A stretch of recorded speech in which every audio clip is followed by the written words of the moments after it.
নমস্কার বন্ধুরা, আমার চ্যানেলে সকলকে স্বাগত।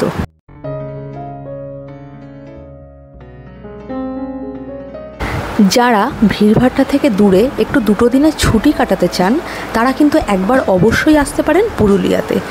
চারিদিকে সবুজ পাহাড়, নির্জন শান্ত পরিবেশ আর তার সঙ্গে অসংখ্য ঐতিহাসিক নিদর্শন তো আছেই। আজকে আমরা যাচ্ছি প্রথমে জয়চণ্ডী পাহাড়ে এবং তারপর যাব গড়পঞ্চকোট সহ আরও কিছু জায়গায়। আমরা এখন জয়চণ্ডী পাহাড়ের প্রায় কাছাকাছি চলে এসেছি, যেটা এই মুহূর্তে দেখাও যাচ্ছে। আজ যেহেতু ছুটির দিন তাই এখানে দেখতে পাচ্ছি প্রচুর ট্যুরিস্টদের ভিড়। যাই হোক, আমরা এখন উঠব জয়চণ্ডী পাহাড়ে, যার একদম মাথায় রয়েছে চণ্ডী মাতার মন্দির এবং একটি বজরংবলীর মন্দির।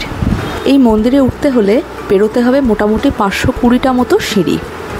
শুধু এই মন্দিরই নয়, এই পাহাড়ে কিন্তু রয়েছে আরও বেশ কিছু ঐতিহাসিক গুরুত্ব। 1857 সালে যখন মহাবিদ্রোহ হয়েছিল এবং ভারতীয় স্বাধীনতা সংগ্রামের সময়ও এই পাহাড় ছিল সংগ্রামীদের অন্যতম গুপ্ত ঘাঁটি।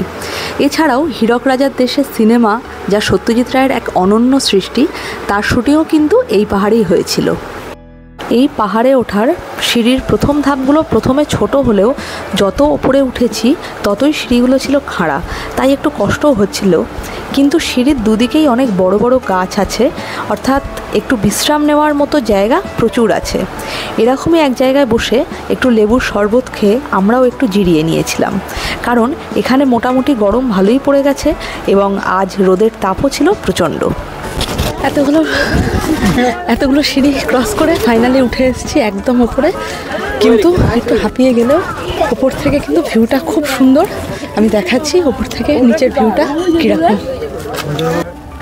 একটু কষ্ট হলেও ওপরে প্রচণ্ড হাওয়া আর মন্দির সহ চারিদিকে সৌন্দর্য দেখে মনে হচ্ছে কষ্টটা সার্থক।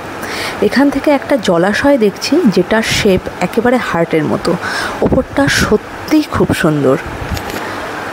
জয়চণ্ডী থেকে এবারে আমাদের গন্তব্য ছিল বাংলার বিখ্যাত ঐতিহাসিক নিদর্শন গড়পঞ্চকোট, যা একসময় শেখর রাজবংশের রাজধানী ছিল এবং এই বংশের প্রতিষ্ঠাতা রাজা দামোদর শেখর সিংহ ছিলেন মহারাজা বিক্রমাদিত্যের উত্তরপুরুষ।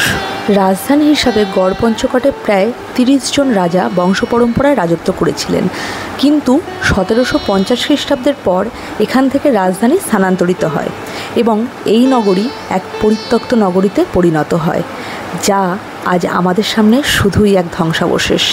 কিন্তু ভগ্নপ্রায় মন্দির ও স্থাপত্য আজও ইতিহাসের সাক্ষ্য ও কাহিনী বহন করে চলেছে। কালের নিয়মে হয়তো ভেঙে পড়েছে রাজকাহিনীর অধিকাংশ নিদর্শন, অথচ এখনও রয়ে গেছে 5টি চূড়াবিশিষ্ট রাধাকৃষ্ণের এই পঞ্চরত্ন রাস মন্দির, যা ছিল একসময় বাংলার বিখ্যাত টেরাকোটা কারুকার্যের এক অসামান্য নিদর্শন। নিজে না দেখলে এই জায়গাগুলির বিশেষত্ব বোধহয় ভাষায় প্রকাশ করা পুরোটা সম্ভব নয়।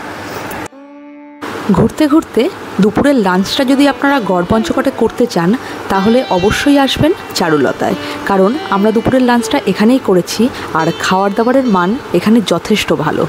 খাওয়া দাওয়া সেরে এবারে আমরা সোজা বেরিয়ে পড়েছি বরন্তী লেকের উদ্দেশ্যে। কিন্তু বরন্তী লেকে যাওয়ার পথে আমরা প্রথমে দেখে নেব পাঞ্চেত ড্যাম। ড্যাম থেকে আমরা সোজা চলে এসেছি বরন্তী লেকে।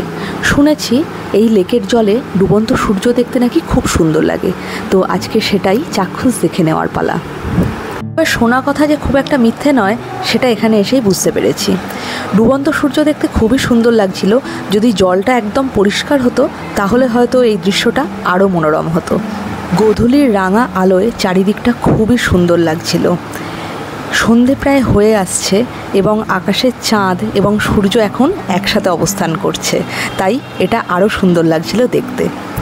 এখান থেকে এখন আমরা ফিরে যাব আমাদের হোটেলে, আর আগামীকাল সকালে আমরা যাব অযোধ্যা সার্কিটে। Ayodhya upper dam, lower dam, marble lake সহ অন্যান্য দর্শনীয় স্থানের ভিডিওগুলো আমি আমার নেক্সট ভিডিওতে আপলোড করব, সুতরাং অবশ্যই বন্ধুরা সঙ্গে থাকবেন। তাহলে দেখা হচ্ছে নেক্সট ভিডিওতে, ততক্ষণের জন্য টাটা।